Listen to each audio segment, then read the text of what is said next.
every moment in the history of business happens only once. The next Bill Gates will not build an operating system. The next Larry Page won't build a search engine. The next Mark Zuckerberg will not be building a social network.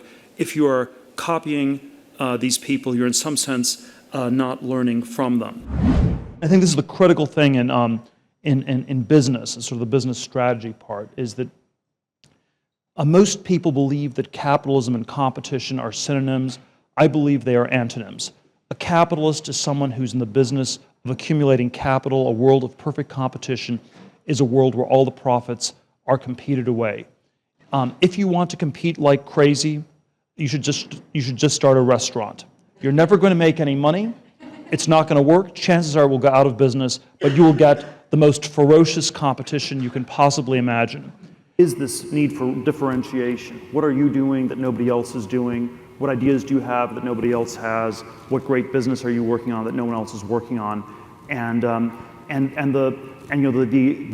business idea that I come out of it from is that if you're a founder or an entrepreneur, you should always aim to build a monopoly where you're the only person in the world doing what you're doing. And I often think, this is a little bit extreme, but that there really are only two kinds of businesses in this world. There are businesses that are in crazy competition, and there are one-of-a-kind businesses that are monopolies.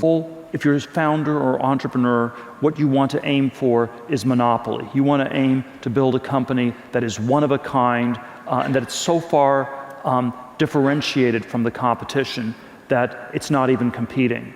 And I think the great companies like Google, which is sort of the paradigm example I use, has had no serious competition in search since 2002, when it definitively distanced itself from Yahoo and Microsoft. And as a result, it's been generating enormous cash flows for the last 12 years.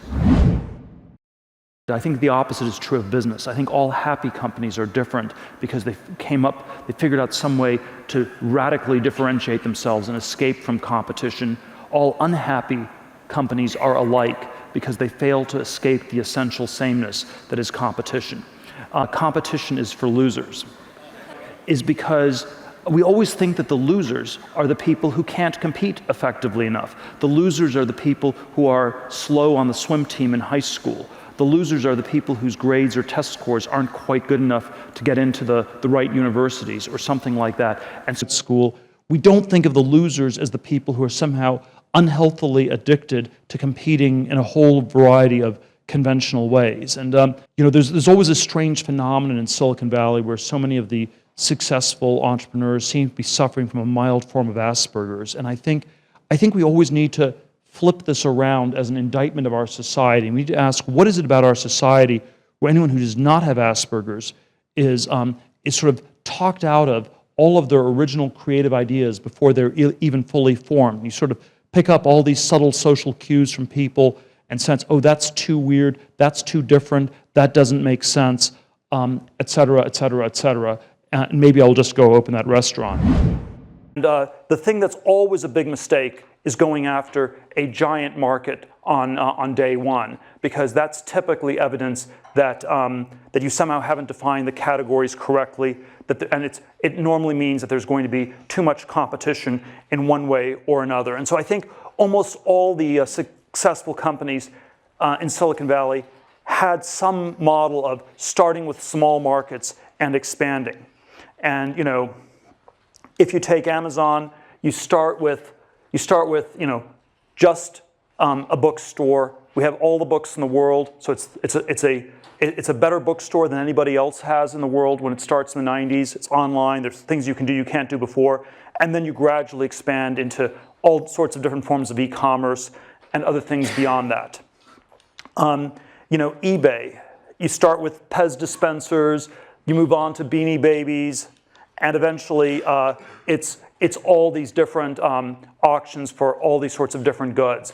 And what's very counterintuitive about many of these companies is they often start with markets that are so small that people don't think that they're valuable at all when you get started. The PayPal version of this was we started with power sellers on eBay, which was about 20,000 people. when we first saw this happening in December of '99, January 2000, right after we launched, there was a sense that, that these were all, it was such a small market, it was terrible, we thought these were terrible customers to have, it's just people selling junk on the internet, why in the world do we want to be going after this market? But there was a way to get a product that was much better for everybody in that market. You could, and we got to something like 25, 30% market penetration in 2 or 3 months, and you got some lock-in, you got brand recognition, and you're able to build the business from there. So I always think these very small markets are quite underrated. The Facebook version of this I always give is that the initial market at Facebook was 10,000 people at Harvard. It went from 0 to 60% market share in 10 days. That was a very auspicious start. The way this gets analyzed in business schools is always, that's ridiculous. It's such a small market, it can't have any value at all. And so I think the business school analysis of Facebook early on, or of PayPal early on, or of eBay early on, is that the markets were perhaps so small as to have almost no value. And they would have had little value had they stayed small, but it turned out there were ways to then grow them concentrically, and that's what made them so valuable. Most of us actually don't think there are that many answers left.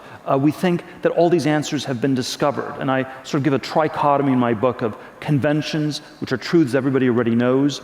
The other end, there are mysteries, which are truths that we can't that nobody in this world can figure out. And then there are things that are in between that are hard. It takes a lot of work, but if you apply yourself, you could figure those out, and I call those secrets. And I think there are many secrets left. Now, there are certain areas where it's not that promising to look.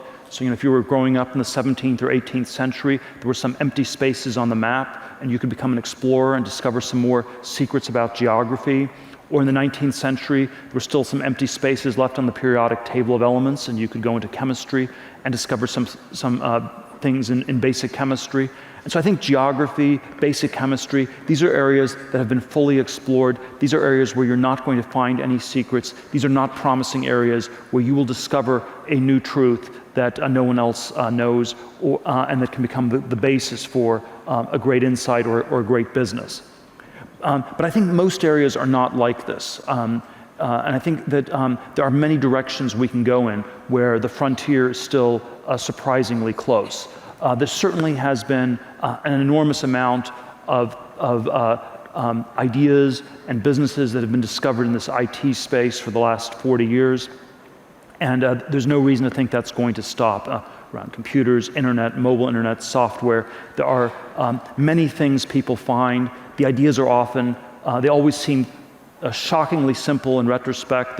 They're pretty hard ex ante. When we came up at PayPal with combining email with money, that was a secret. It was not an easy thing to figure out. No one else in the world had figured it out, but it was far from impossible to do. And once we came up with the idea, we thought, wow, it's amazing no one's thought of this yet. We have to really execute fast before anyone catches up. And so I think there are many things, there are many secrets like this that are left to be discovered. And we see this with all the new businesses that emerge in these areas. I actually think that we should try to find some in a number of other areas. So I think that everything from biotech to space technologies, all sorts of other areas of technology, I think have been somewhat underexplored in recent decades, and that it would be good if the cone of progress were not just this narrow cone around computers and the world of bits, but were expanded to include the world of atoms in many other ways. So, second idea is there are many secrets left for us to discover.